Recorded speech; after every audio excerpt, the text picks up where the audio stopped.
Ever since Aqua, I want to say, Love Life has gotten a lot more creative with how it markets and introduces idols. Either it be by games, random news before a season drops, sometimes it's good, sometimes it's bad, but the most important part is that they've been experimenting with what they can do with the Love Life brand. And in 2023, we saw the result of that with Link Live Love Life, or Hasunosora for short. So in this, what the hell? Anyway, in this video, I'm just gonna do a quick brief introduction on Hasunosora, a bit about the history, a bit about the story, a bit about the localization, and a bit on how it works. It's not exactly a detailed one in that besides stuff like Twitter threads and idol stories, so I'm gonna just do my best with what I'm given. In October of 2022, a teaser video of a new Love Life project was uploaded on the YouTube and social media. While it was short, the main intrigue was it being advertised as a virtual school idol project, with it using smartphones and social media as a way of showcasing itself, along with their very own app. Over the next few months, we would get more visuals and trailers showcasing the idols and how the story would present itself. Compared to Muse and Aqua, who used an anime to showcase their story, and Nijikasaku with All Stars its visual novel/sprite system, Hasunosora decided to use full 3D models and animation to tell its story, and that's what I want to start with first. The first thing most people compared it to were VTubers with the 3D models and the whole concept of streaming yourself,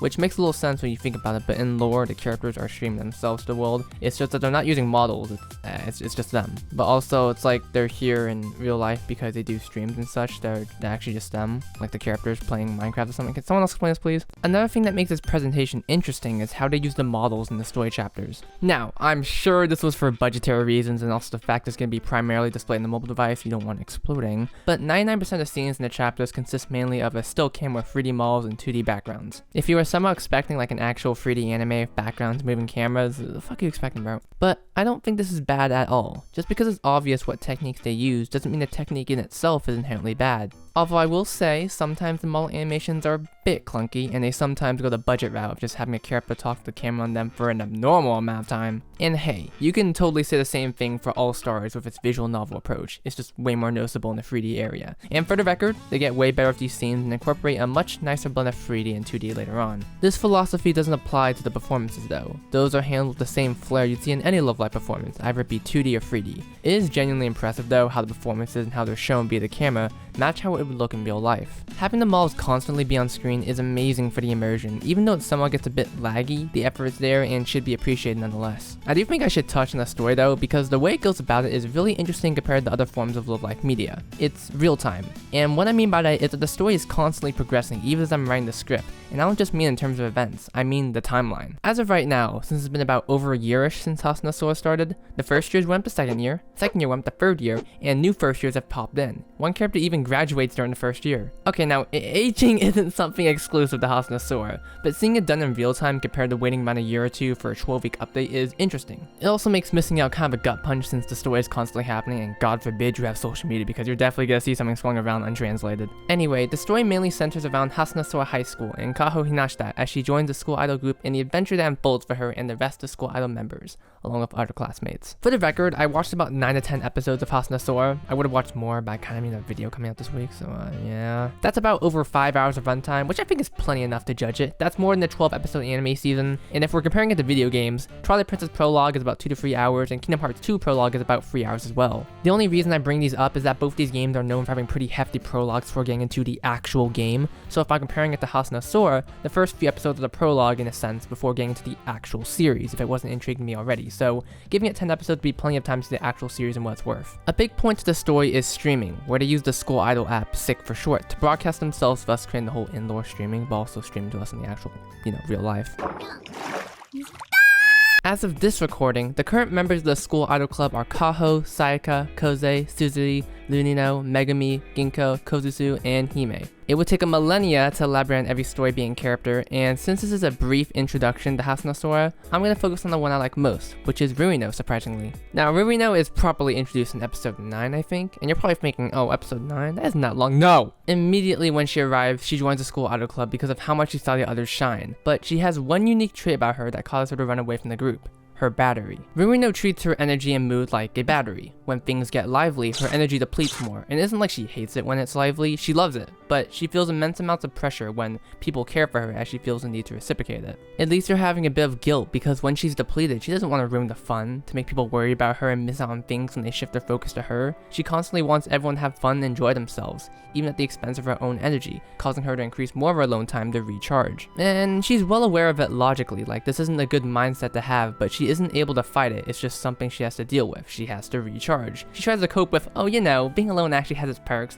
I can do a lot of things alone. It makes it seem like she's a-okay with it when everyone else is like, well, what the fuck? But with the power of expressing her thoughts and realizing how everyone is different and has their own problems, yet they're still able to be school idols together, Rurino joins the group. And as a gift, she is given the loner box to be in whenever she wants to be alone, which is possibly the sweetest and funniest thing ever in Love Life. Now, having a character like this, who can't always be energetic and needs time to recharge, isn't that new for any series, but I like the way it's more expressed here. I love visualization. I love comparing feelings to things I'm familiar with, which is why I really love doing analogies. Now, I myself don't usually use up all my own energy to make everyone happy because I hate everyone, but I understand the idea of depleting energy.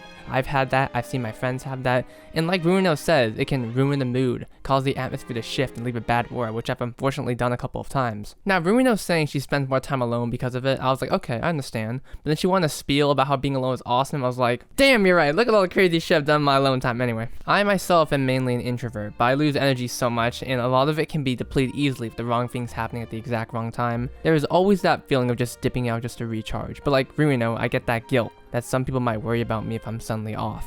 It's like getting invited to hang out or looking at a VC on Discord and knowing your battery is depleted and deciding whether it's best to just not do it for the sake of yourself and others. I wasn't expecting Love Life to do a take on something like this. I do like it a lot. Sayaka says interpersonal relations are hard, and she's real as fuck for that. There is so much that goes into relationships, either it be romantic or friends, and sometimes you just gotta recharge your battery. I always wondered why Rurino's icon was a battery, and seeing it relate to her core trait/struggle makes me appreciate her on a level I did not see at all. I love when characters' icons relate to some of their important traits. It's something you can both appreciate on the design level but also a character level. One of the things that really fleshes out these characters and gives them time to breathe is the length of the series. Since it's not contained to a 12-episode anime season similar to other Love Life groups, it can take its time establishing the world of Hasunosora and how characters feel. It doesn't need to have a character arc resolved in a single episode. And I'm not saying you can't have it done be well in the show, that's not what I'm saying, but the series is able to do a lot with its runtime. This series is long though, don't let it fool you, and combined with the occasional back and forth visuals, I did admittedly go on autopilot sometimes watching the series, but it was few and far between. I do think Hasunosora is an amazing series if you're willing to open your mind up to a more longer form of storytelling. In fact, after watching almost 10 episodes, I think I might actually consider it the best story of Love Life so far, even with the pacing sometimes being too slow for me. Now, for me personally, I have to be in a certain mood when I'm watching it. I can't just put it on. I need to be in the right mood and have the time for it, which is why this video took so damn long. It takes its time, which really allows its characters and events to shine. Now, the only thing to note is,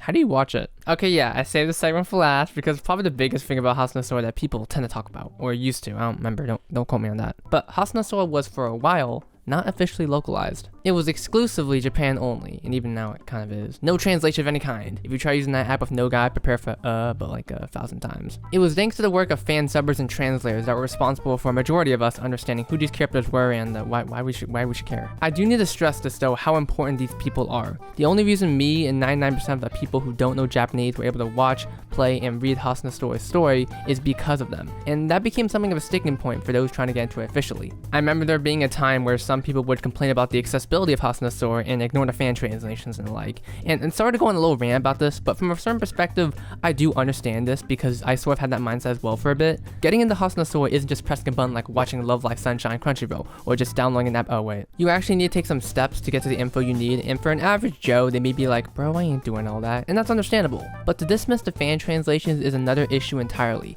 It comes off as incredibly ignorant, and I think of fan translation for games like Mother 3 and Ace Attorney. Mother 3 still hasn't been officially translated to the point the fan translation is basically official. It's the only way to play it for English speakers, and the same thing goes for Ace Attorney, although for that case it took years and even decades for certain games to get localized over here. But what we have in the meantime? Fan translations made by dedicated fans. If you just dislike the structure of Hasunosora and the way it approaches the story with its length and visuals, then yeah, that's completely fine, and I'll be reiterating those thoughts later in the video. But to say it's because you can't access it when the solution is right there is definitely annoying. I don't accept that reason if you're genuinely not online anyway. Okay, ran over. Now, is Love Life obligated to officially translate all of the things they produce? No, of course not. Just look at the fucking musical whenever you're in that. But if you're aware you have overseas fans and you also promote them in overseas events, then it'd be nice if you could at least translate some things. They did, but like, give me a second here.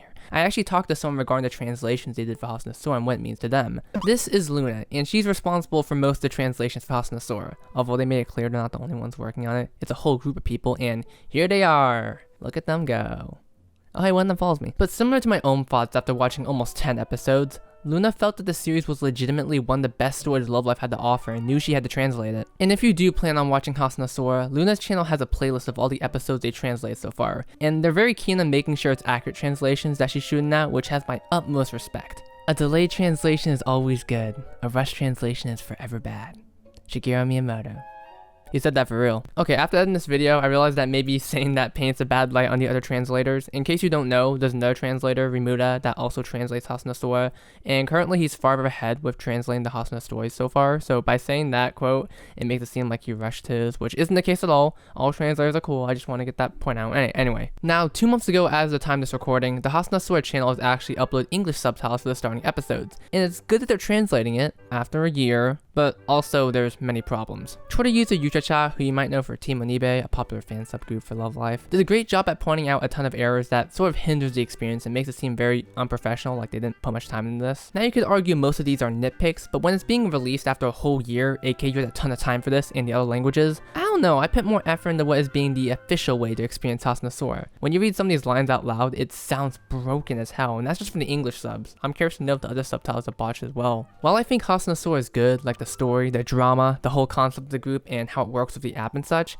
I do have to admit it's a hard pull. It's kind of an investment. I don't mean that in the way it sounds like I was forced to watch this at gunpoint, but if you're used to like an actual normal anime 12 episode structure, then you're gonna have to open up your mind for this one. I see some people asking for an anime version of this, and while that would be cool, let's not forget the cons of having a story that's longer than the usual anime course and compressing it into a 12 episode season. You lose a lot of character depth, a lot of character info, and being frank, a lot more people are more likely to watch a full anime season rather than this because of the accessibility. This leads to the versions of the anime characters being the most used, and that can be for better or for worse depending on if a character is butchered or toned down. If you want an example, look at Nijigasaki. If I ever get really bored, I'm gonna do like differences between the All-Stars and anime version. Outside of the social media space I'm in, I don't think a lot of people are into Hasunosora. If we're to take account of the official English subs, it barely reaches 10k views, with some of the fan subs being barely higher. If anyone has any info that disproves what I'm saying, please do. I'm not trying to be like, this is why Hasunosora is dead, or some shit like that. I know it's sizable, but as someone who's primarily in the English talking space, I don't really see much talk for Hasunosora. I don't think things will change for Hasunosora in terms of popularity unless it gets that fucking anime announcement,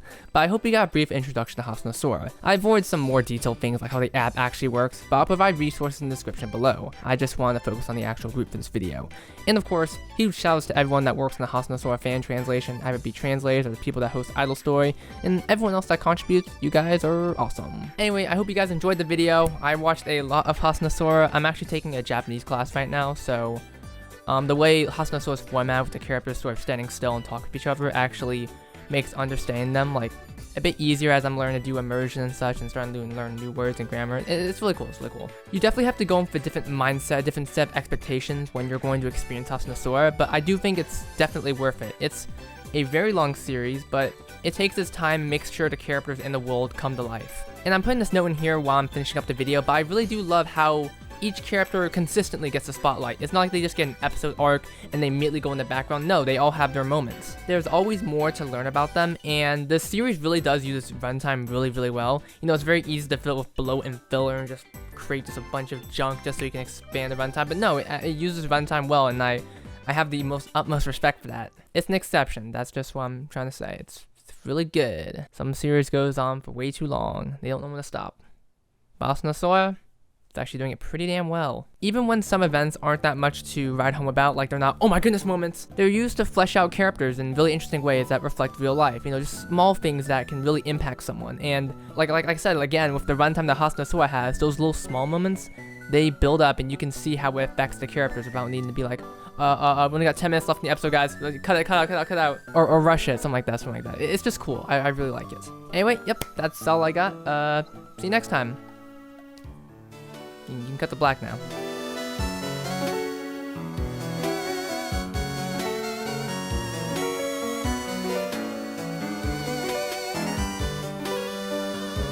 Okay, if you made it this far in the video when you're about to leave, you can leave right now, but I just need to talk about this fucking outfit here. Holy shit. Okay, so this outfit is so fucking tight. Like the top part, medium part, all good. But this fucking middle part right here, you probably can't see it, but there's like, I don't know what's in here. Anyway, it was such a bitch to get in, but I'm just worried.